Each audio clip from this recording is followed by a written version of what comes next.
উদ্ভূত পরিস্থিতির পরিপ্রেক্ষিতে এবং সভায় সার্বিক বিষয়ে বিস্তারিত আলোচনা করে রাতভর ধাওয়া পাল্টা ধাওয়ার পর অবশেষে ঢাকা বিশ্ববিদ্যালয়ের সঙ্গে বিচ্ছেদ হচ্ছে রাজধানীর 7 কলেজের।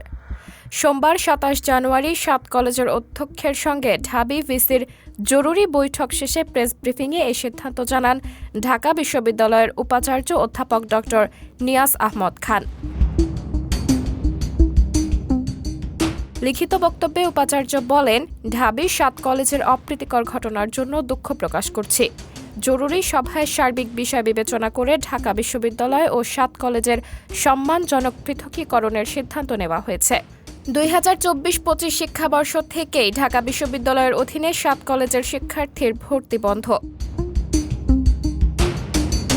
অন্যান্য সিদ্ধান্তগুলো হল 29 ডিসেম্বর 2024 তারিখে শিক্ষা মন্ত্রণালয় কর্তৃক গঠিত বিশেষজ্ঞ কমিটির মাধ্যমে 2024-25 শিক্ষাবর্ষ থেকে পরবর্তী শিক্ষাবর্ষের কার্যক্রম পরিচালনা করার জন্য সভায় জোর সুপারিশ করা হয়েছে।